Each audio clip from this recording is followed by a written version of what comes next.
राष्ट्रीय छावा संघटनेचे प्रदेश उपाध्यक्ष तथा सोलापूर जिल्हा अध्यक्ष योगेश पवार हे आपल्या हटक्या आणि अनोख्या आंदोलनामुळे प्रसिद्ध आहेत. योगेश पवार यांनी सोलापूर महानगरपालिकेत सामाजिक विषयाला अनुसरून माहिती अधिकारमध्ये माहिती मागितली होती, परंतु त्यांची माहिती दिली नाही. यानंतर त्यांनी अपिलीय माहिती अधिकाराचं पत्र तयार करून महापालिकेस देण्यासाठी आला, परंतु तो अर्ज घेण्यास क्लार्क आणि अधिकाऱ्यांनी टाळाटाळ केली. यानंतर मात्र छावाने आपलं रूप दाखवत आंदोलनाची भूमिका घेतली. योगेश पवार यांनी लागलीच गांधीगिरी पद्धतीने आंदोलनास सुरुवात केली. आपल्या अंगावरील शर्ट, बनियान, पॅन्ट काढून जागेवरच बसले आणि माझा अर्ज का घेत नाही असा सवाल केला. त्यावेळी तिथल्या अधिकाऱ्यांना आमच्या हातात काही नाही, तुम्ही आयुक्तांना भेटा असं म्हणतात. अर्धनग्न अवस्थेत महापालिकेतील मागील इमारतीपासून आयुक्तांच्या दालनापर्यंत पवार तसेच चालत आले आणि आयुक्तांच्या दालनाबाहेर मांडी घालून बसले.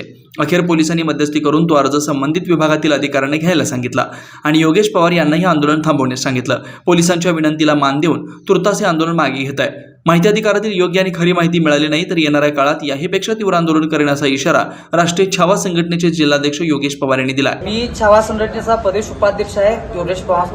माझं माहिती अधिकाराचं काम होतं म्हणून ना मी माझ्या माणसांना इथं इन्व्हर्ट त्यासाठी पाठवून नसवतो सहाय्यक आयुक्त आणि भूमी महामंत्र्याच्या साहेबांकडे.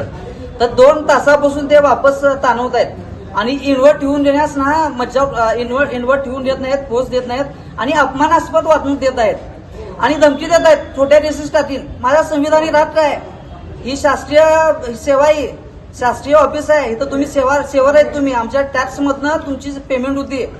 तुम्ही प्रशासक आहे म्हणताना ना तुम्ही प्रशासकाने वारायचं असतंय.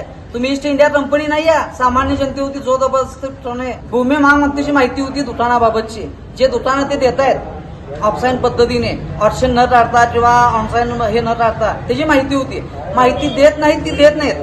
पुन्हा मी सुनावणीमध्ये जातो तेव्हा त्याची इन्व्हर्ट सुद्धा देत नाहीत. त्याची इन्व्हर्ट देण्यास नकार देत आहेत आणि मी साहेब ठेवून द्या म्हणताना धमकी देत आहेत की तुझ्या नावाने टेस्ट टाकीन 353 असं कायदा तुझ्या बापाचा आहे. ते सहाय्यक आयुक्ताचा स्टाफ आहे त्यांनी आणि सहाय्यक आयुक्त मॅडम भेटण्यास नकार असं आहे. त्यांना म्हणजे सामान्य जनतेना भेटायची टाइम नाही का? तुम्ही प्रशासक आहे म्हणजे तुम्ही आमच्या डोक्यावरती चढून बसणार ना, असणार का तुम्ही? जुना पुणे नाका, वसंत विहार, सोलापूर येथे जर्मन येथील अत्याधुनिक 3T MRI टेस्ट कंपनीचं मशीन सोलापूर जिल्ह्यात फक्त SS बलदबा हॉस्पिटलमध्ये उपलब्ध. या मशीनद्वारे मेंदू, मज्जारज्जू, संधिवात व डोक्यापासून ते तळपायाच्या अंगठ्यापर्यंत MRI मशीनद्वारे सर्व काही रिपोर्ट कमीत कमी वेळेत. स्कॅन टायमिंग, MRI मशीनचा कमी आवाज, मशीनचे इमेज क्वालिटी अतिशय सुपेरियर. रुग्णाला तपासणी वेळी वाटणारी भीती लक्षात घेऊन 70 सेंटीमीटर एवढे ओपनिंगची सोय. अत्याधुनिक सॉफ्टवेअर बसवल्यामुळं सोलापूरकरांची उत्तम सोय. याशिवाय बलदबा फर्टिलिटी पॉइंट टेस्टट्यूब बेबी सेंटरच्या माध्यमातून गेल्या 10 वर्षापासून IVF अर्थात वेंधत्वावर समुपदेशन, वेंधत्वावर अत्याधुनिक ट्रीटमेंटची सोय. यासह वैद्यकीय उपचारासाठी SS बलदबा 24 तास सेवेत. न्यूरोसर्जन डॉक्टर सचिन बलदबा, स्त्रीरोग तज्ञ डॉक्टर संपत बलदबा, स्त्रीरोग तज्ञ डॉक्टर प्रतिभा बलदबा. पत्ता SS बलदबा हॉस्पिटल, वसंत विहार, जुना पुणे नाका, साई सुपर मार्केट जवळ, सोलापूर. मोबाईल क्रमांक 89 75 54 31 67, 86 69 73 21 82, 90 67 77 00 15.